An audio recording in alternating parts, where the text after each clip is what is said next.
Well, perhaps by the time that you actually listen to this, everything has been confirmed. But tonight, Coutinho will become a Barcelona player. Everything has been agreed. 160 million euros, 142 million pounds.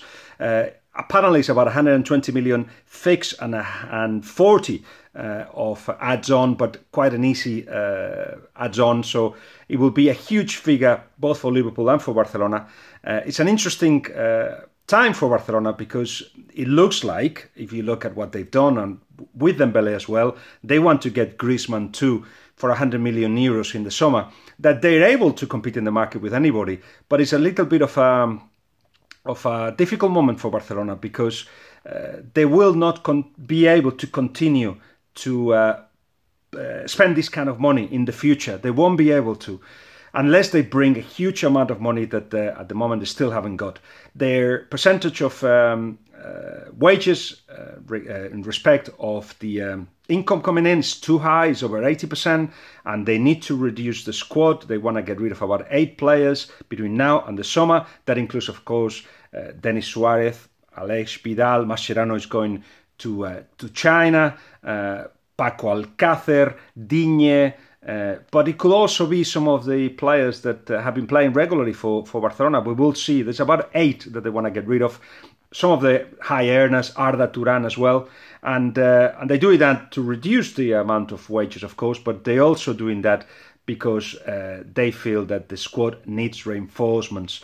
Young players are coming in, Dembele, Griezmann as well, Coutinho, well, Griezmann if he comes, of course, but Coutinho as well, the young players that can add a lot of quality to this Barcelona. Exciting times for Barcelona, but again, let's see how they transform their financial position into a stronger one to keep competing with Manchester City, with PSG, with Manchester United and so on. At the moment, as it stands, they cannot go on for much longer unless, as I said, they bring a lot of income in, which is like they're kind of working for it.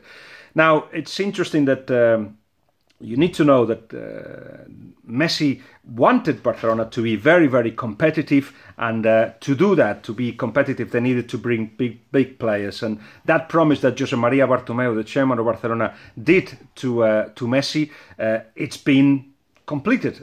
Not just, as I said, not just Coutinho, there'll be others coming, but Bartomeu said, don't worry, we are going to put all our efforts to bring a much stronger, or to build a much stronger squad. So Messi will be happy. It's what he wanted. It's what Luis Suarez wanted. Everybody wants a Barcelona that can compete, and he was getting a little bit of a Barcelona, an old Barcelona, a Barcelona that seemed that wasn't getting young and new blood.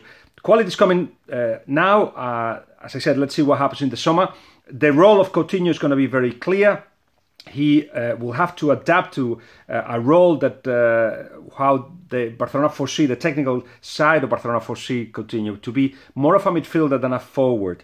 It will be a process. He needs to work harder without the ball. He needs to understand the positional game of Barcelona a bit more. But the idea, of course, is that becomes the new Iniesta. That's what they're trying to do. Iniesta cannot play 2 or 3 games in a row, and with Coutinho in the side, Iniesta will be able to rest for the Champions League, for instance. So, as you know, Coutinho won't be able to play in the Champions League. So, I'll send you this, and if I hear anything else, I'll let you know. But I thought I'd post it now, and keep an eye on Sky Sports News and of course on your phones and other news associations, because actually this is going to be announced very soon. It will be said in the note that both clubs will make is that everything is pending a medical, which will happen possibly Monday, and on personal terms, but personal terms were agreed in the summer. So that's that. Coutinho is about to become a Barcelona player, if by now hasn't been made official yet. Bye.